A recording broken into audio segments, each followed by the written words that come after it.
Hey, everybody, it's Robbie Bessner. And yes, I'm back with another exciting episode in our Lyme series. Yes, LymeAwareness2021.com. Tell all your friends about it today. Days of all days, hold on to your bootstraps because we have Dr. Lisa Koche with us today. And she's amazing. I've known her, feels like forever, because we're kindred souls connected at the hip. And she is just an amazing, dynamic practitioner. She's located in Florida on the West Coast. We get there often enough. So every so often I get a big hug, which is amazing. And she's a shaker and a mover. She is putting together retreats. She has an amazing practice. And you can get her at spectrawellness.com, or you can find her also at drlisakoche.com. And that's spelled Koche, right, Dr. Lisa? Cool. All right. So, Dr. Lisa, welcome to the Healthy Hotline. And, you're going to talk about so many amazing things today that I'm just kind of riveted and hanging at the edge of my seat. So to start with, why don't we just sort of give a little backdrop on, a little bit of your own personal journey. I know you've had your own challenges, and then kind of let's dive into where Dr. Koche is today. And then from there, we'll just unpack some of the super important things that you have to tell us. Absolutely. Well, thank you for having me. It would not be a summit with you on it if I couldn't be involved. So I appreciate the opportunity. So yes, as Robbie alluded to, I like to say I was gifted with childhood leukemia at the age of 15, and I was diagnosed after a camp physical, so I felt fine. Went through 3 years of chemotherapy, then had a mass on my ovary and had to have it removed, and they found quickly thereafter that I had to go back into chemo, which unfortunately led to chemo-induced heart failure. So between the ages of 15 and 21, I was really handling all that, still managed to graduate at the top of my class, get into medical school with the whole purpose of trying to find the why. So I wanted to understand what got me sick. Why did this happen to me? And as I went through training, I would watch as countless patients would come in with similar complaints, or not necessarily complaints to me, but different kinds of complaints. And we would put them through the ringer, whether it was scans or labs or other types of treatments, and we wouldn't really answer their why either. And I would ask questions over and over again. Okay, I understand that, but why are we doing it this way? Or why is this 21-year-old getting diagnosed with cancer, whereas this one is fine? Or why is this person coming in with Lyme, the other person got bit by a tick and they're fine? And the answer I would get is, this is just how we do it. And that was over and over again. So I like to kind of look back at that part of my life as a gift, in that I learned early on not to trust the narrative, and that sometimes I would have to forge my own path. And I went on to start a primary care practice focused on prevention instead of treating disease. And I trained myself in vascular disease and obesity management, and started learning nutrition and hormones and all these things we weren't taught in medical school. And I found that I actually helped myself feel better, because after I had my daughter, which by the way, nobody really thought I could even get pregnant or didn't know whether I could. After I delivered my daughter, I got Hashimoto's, psoriasis, sinus problems.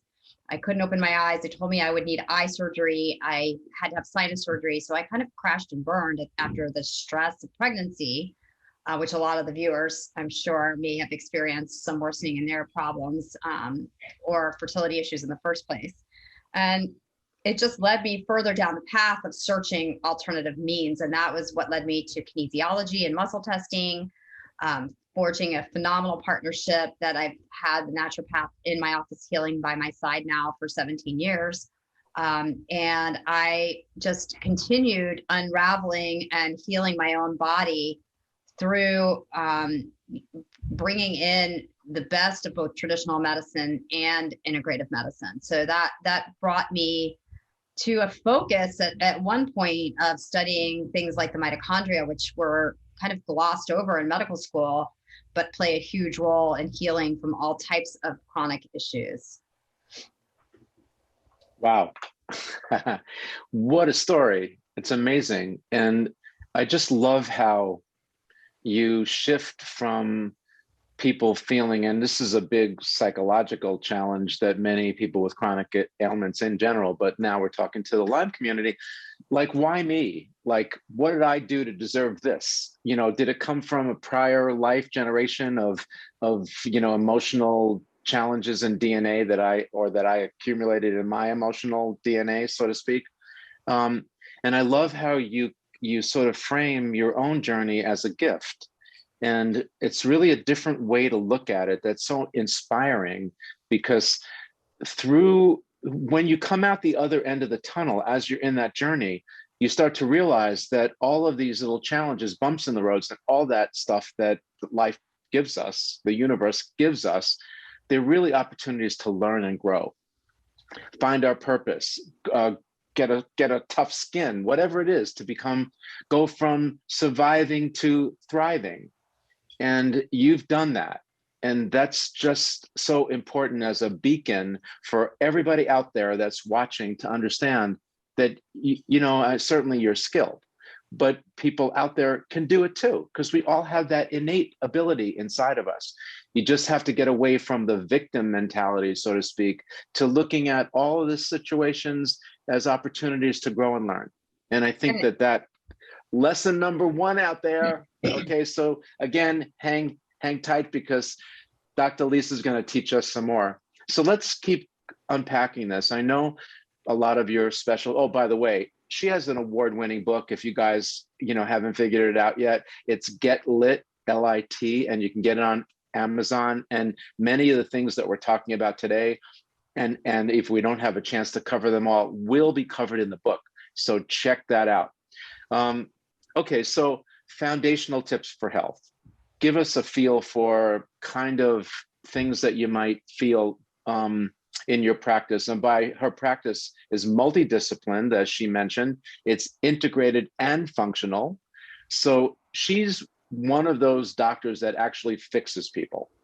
And for that reason, it's hard to get a hold of her. By the way, Dr. Lisa, I don't even know this. Can people find you virtually? Will you do some kind of interaction with people? So as of today, no, but I'm in the process of bringing in another couple of practitioners to help me with the load in person in my practice, so that I can do a little bit more virtual work.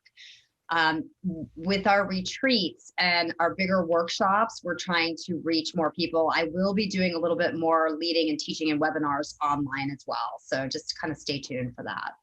Yeah. And a lot of people, by the way, that I know personally, they'll travel in, they stay at a little Airbnb not too far from your clinic.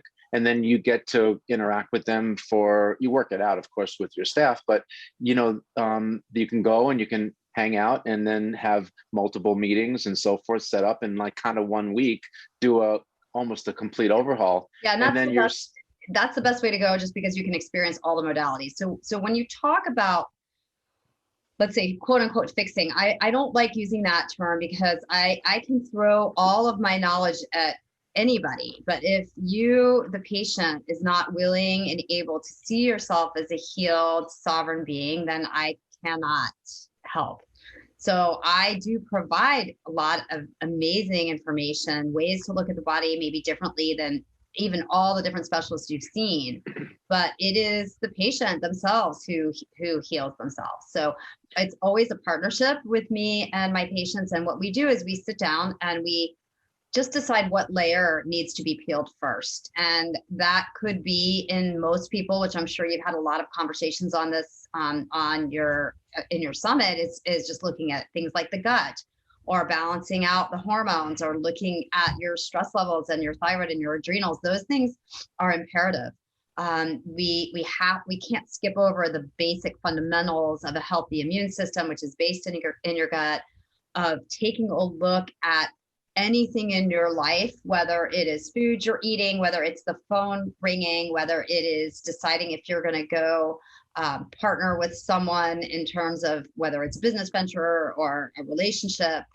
Is this nourishing me, or is this draining me? Which is one of my favorite questions to kind of pose to people, because I think a lot of times, especially if you've experienced a chronic illness, you sit with either conscious or subconscious guilt of putting out those around you.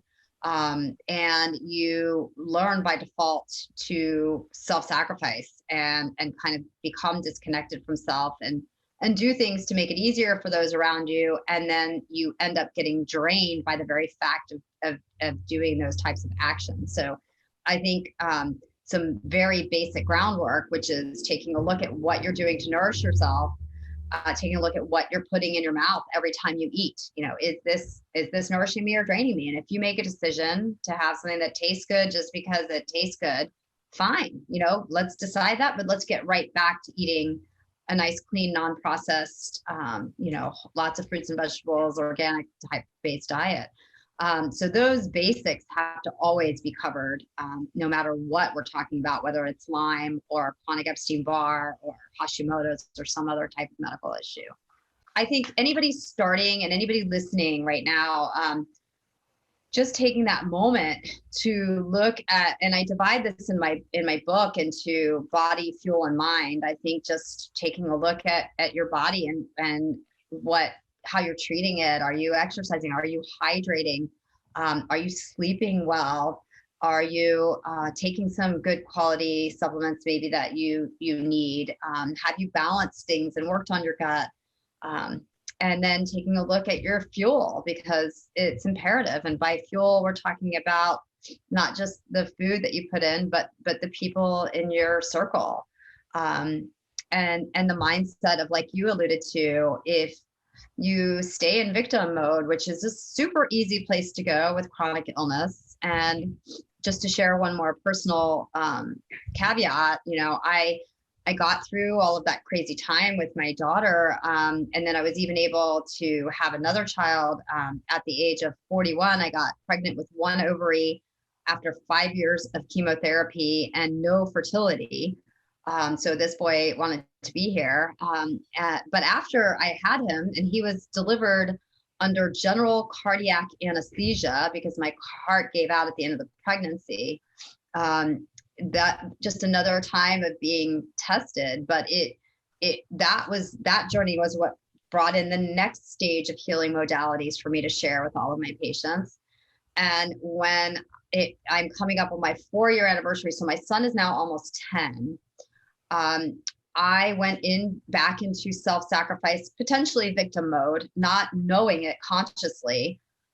I had a teenage daughter playing competitive soccer. I had a toddler. I had a growing, crazy practice, a type A 7 days a week attorney for a husband. And I had lost connection to self. I was not consciously present. Honestly, in hindsight, I can see that. And 4 years ago, I ended up on the beach, unable to walk after going into early menopause. And I had to be in the hospital for 8 days and have a special type of pacemaker put into my chest to allow me to get out of the hospital.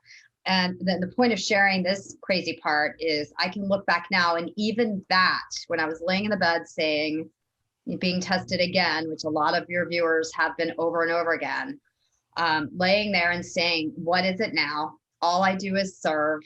I've learned these lessons. I've been taking these gifts and using them and healing other people.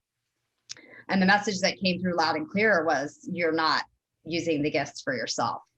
So sitting here today at the 4-year anniversary, my heart is healthier than it's been in 20 years. The cardiologists don't understand how I've healed myself. I'm able to work out on the Peloton. I feel amazing every day. And it's, again, that gratitude for the gift of pushing me to the edge to realize how important our subconscious thoughts, how important self-love, how important sort of sovereignty and being an observer instead of being a victim had to become for me to heal. Amazing. Really amazing. Connection to self. In other words that I use when I coach, I talk about listening or finding your inner voice. And that as good as a doctor as you are, and maybe me as a health coach, the best doctor on the planet is the voice inside of us. And it's very easy to get disconnected from that voice. But that is the voice that actually is your subconscious, is your higher power. It's the consummate of that dialogue that's going on. And in my pursuit to try to bring optimal health through some of the devices that we develop, I ask, and you've mentioned this, and it's so important to team up with the patient and the customer to allow them to go through their own journey. It's all personalized. So we're all special, but we're all the same in so many ways. And so my testing, what I do is I just say, hey, this is the general guidelines, but let's dial that in to how your body is interpreting that. And the only way we can do that is through the signs and the symptoms, and somewhat the way your body expresses that journey. And that is the individual part that I ask everybody to dial into. So if you had a little too much, the key isn't to call me or to call you as the practitioner, is to identify what that is and then be able to make a decision on the moment. Because as good as you are, you're not standing in my shoes, when I'm going through my own journey. So that is such great advice, to just become more aware of that inner self, that inner voice. I love that. So, I've known you for so many years, and one of your areas that it's part of your persona is the mystery around mitochondria. So let's unpack that a little bit, because we hear it's the powerhouse, and we hear it wears two hats and all these things about it. But being a specialist, and you're one of the ones that it's got to pass the Lisa Koche litmus test, so to speak. Like, you need to dive into the deep science behind it before you'll put your name behind anything. And I've always respected that about you. So give the people out there that keep hearing these words about, oh yeah, I got to get my mitochondria going. Like, what does that mean? What is mitochondria? And let's just talk about that a little bit. Well, and I love how we can go directly from me in the hospital bed asking, what do I need to do to heal? Because I truly believe, and if you look at where mitochondria are most concentrated, it's in your brain, your heart, your muscles. I truly believe that by switching my mindset and finding self-love and really pouring in, the discovery of boundaries and reconnecting to myself, that what I was healing in large part was my mitochondria. So what the mitochondria is, it was its own bacteria millions of years ago. So that's what's so fascinating about it, meaning that it was its own organism, and it was able to exist on the planet before people were here. So if you think about something that's able to exist, it has to have a way to sense harm. It's likely sensitive to things like light and noise. And all we know about them is that back then, we as a species decided to engulf them, kind of hijack them, and put them inside our cells. And so they're in every cell except for one, which is our red blood cell. We have these engines, quote unquote, but they have their own DNA, which is messages for protein, and they have the ability to sense the external environment. So there's a lot we do not know to this day about mitochondria. This is unfolding as we speak, but one of the most, I'd say, roads that really, where my road forked was when I was quizzing my daughter, because we learn about mitochondria in biology in high school or 8th grade, and that's honestly about as deep as it goes. So she asked me to quiz her, and she hands me the packet, and the first 8 pages were about a leaf. And I was like, come on, I thought this was about the mitochondria. And as she looked at me and said, Mom, they're the same, the chloroplast and the mitochondria. What's the big deal? So I take a look down at this drawing, and the structure did look almost exactly the same. So I filed it over here and said, I know that's important. I don't really know what it all means. And about 6 months later, I was listening to a podcast as I was diving into why light seems to help our bodies. And the ketogenic diet that kind of presented itself to me way before it was on every street corner, both of which work predominantly at the level of mitochondria. And I overheard an interview with this neurosurgeon, and he was literally saying over and over again, wake up, people, the chloroplast and the mitochondria are exactly the same. So I was driving down the road kind of like going, oh my God, I know that, I saw that. And then it made me really start processing some more and taking things from the complex level of the science lab, you know, where you look at this thing under a microscope and it's got all kinds of pieces to it. And at the level of mitochondria, you're taking oxygen from the air you breathe and electrons from the food that you eat, putting it through this incredibly complex set of steps in the Krebs cycle and spitting out an energy molecule, which we call ATP. And the truth is, we're not even totally sure that that is what's happening. Just like we're questioning things like Newtonian physics. Right now, many things in science are coming under question, which is exciting. But when we look at the complexity of the mitochondria, I took a step back and said, well, why don't we just look at a plant? If we're pretty similar to the chloroplast, what does a plant need to grow and thrive? And that there's really just 3 or 4 main things, and we can do these things. So to give your viewers actionable steps, no matter how sick they are, honestly, for most people, they can still do these things, which is the first one that a plant needs is the ground. So plants can thrive because they have connection to the earth. And we're uncovering more and more how the grounding frequency from the planet is important for our bodies, how we have been disconnected because of EMF and Wi-Fi and all of those things that I'm sure other speakers have touched on. But just putting your bare feet in the grass or in the earth, incredibly healing, even for 5 or 10 minutes, or finding devices that can help you get that frequency of the earth. So that's one, the ground. Number 2, water. So using, making sure not only we're incredibly hydrated, but knowing that there's a difference in water. It can be more structured and more alive.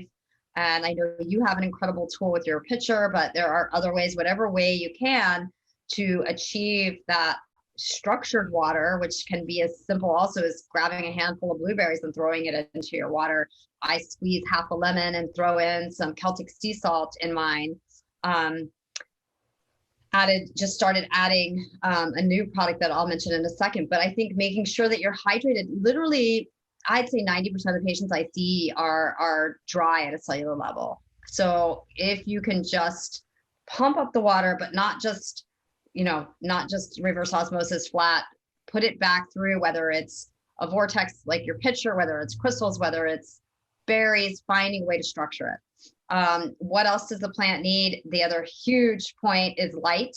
So we know that, and this is the exciting, really exciting field that is, again, uncovering more day in and day out, which is we have photoreceptors. So who even knew that was a thing? But we have receptors on our cells, and especially at the level of mitochondria, that respond to light. So whether that's, the mixed waves of the sun that you can get, especially before 10 a.m. is one of the best ways to charge, whether it's using red and near infrared devices.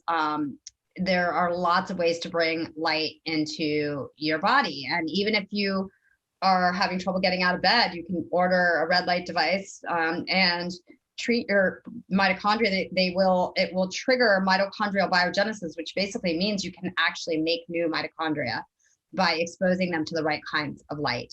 And then the last being, we've all heard that plants, some people have green thumbs, and we know plants can grow in environments where people are kinder. We bring live plants into the office. You can see one kind of over my shoulder. I'm kind of meticulous about that.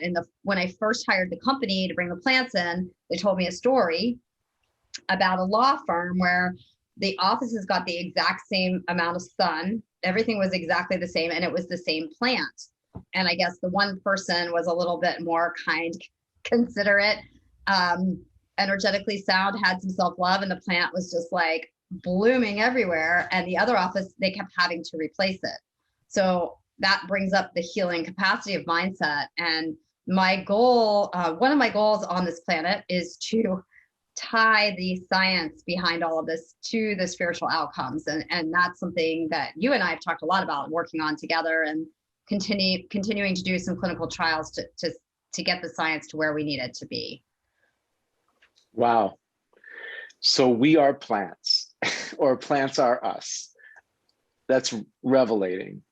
And, you know, when you just described that, just that simple example of the energy and the way the plant receives that energy, that's transmitted through feelings and emotions, it reminds me of that famous study that Emoto did, and where he took to a group of people, and the same water source, 2 different days. One, he instructed the first group, or the same group the first day, to just think about and have their minds focusing on putrid, on hate, on everything that's ugly in the world in their lives. And then he took that water, he froze it and looked it under a high-powered microscope and took pictures of it. Had the same group back, same water source, second day. Then he asked the group to just hold hands and talk about love and everything that's beautiful in their lives. Same deal, froze the water, took high-powered pictures of it. And the difference in the way that water had actually received that energy and interpreted it in its form. One was like kind of ugly and putrid, and the other was beautiful, crystalline, just like you see from snowflakes. And now that is, you know, our bodies are whatever. If you drink a bunch of water, it's 72 or 74% hydration. Your brain is like 81%. Your cells are like 98%. So the structure of the water and the intention that you put into the water through your thoughts and your words and your prayers. Why are so many religions built around prayers and hymns and vocal songs and chanting? And then holy water, where you touch this water that's been empowered with all this great positive energy. Where do you think it's all coming from? What does it all mean? It's all the same stuff, and we all have the ability to do it. It's just shifting your consciousness, the things that you're talking about. These are so primal and amazing and simple, and we can all do them, and amazingly inspiring. So, wow. We're nearing our close. We only have a few minutes left.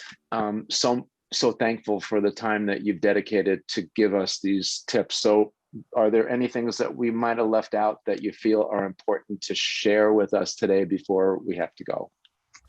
I think just understanding that we don't make a 180 in a day, and allowing the space and forgiveness for maybe how you've handled a diagnosis, how you've handled relationship issues that have popped up while you've been sick, or while somebody you love has been sick. Holding grace and space, and just starting from today, and taking baby steps. You know, maybe think about ordering a red light, but you could today just go out in the sun for 5 minutes.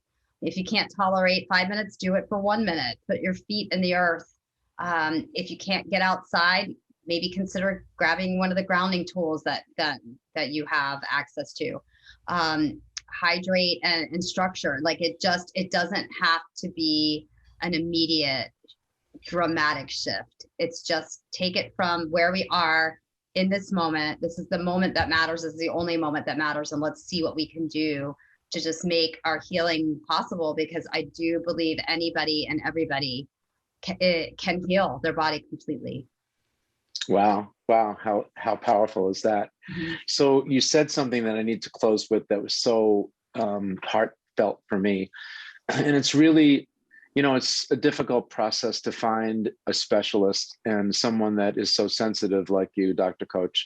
And so many of the Limeys out there watching, they've gone through a litany of practitioners. Some of them they weren't Lyme literate. They're looking at your symptoms. They think, you know, they look at the blood labs and all that, and they go, "You're crazy. Go see a psychiatrist. There's nothing wrong with you." But the individual knows innately that there is, and that things are off. You touched on the relationship when you find a great practitioner like yourself, about the teaming effect, that it's not just, you know, all on the doctor and all on the patient, that there's really a teaming up. and the frustrations that are around that when you're a practitioner trying to impart knowledge, but the patient isn't ready for it yet. And I use a phrase in when I hit that wall with people that we're coaching, which is, if you will let me, I will love you. And it sort of lets it all down, lets it all drop, right? Yeah. So it is all about sharing, and it is all about communication, and it is all about love and making that connection. And it's so important that all you Galimies out there understand that you need to let it go a little bit, let go of all that, those shackles and burdens and walls and sort of the prisons that we've all created around ourselves. Shed that. And in your closing, what I thought was so beautiful is living in the now. All you have is this moment. So let's make the most of it and the best of it. And I so appreciate all the tips you gave us. They're foundational, they're primal. You can get started right today. You can get inspired. And it could just be as easy as, putting your toe. Now that the weather's changed, just get outside in the morning and get some of that fresh sunlight and embrace the day and be happy you're here and that you're breathing and that, you're alive. And so thank you so much for today and all of your amazing work. SpectraWellness.com, Dr. Lisa Koche, superstar. Thank you for joining us. And get her book, Get Lit. It's amazing. You can get it on Amazon. Thank you again, Dr. Lisa. You're amazing. Thanks, Robbie. Have a great day. Appreciate you. Thank you. You as well. Take care. Hey everybody, it's Robbie Bessner. Thanks so much for joining us today. Please share this content with anyone that you think might benefit from it. And we're looking forward to having you with us tomorrow for another great interview.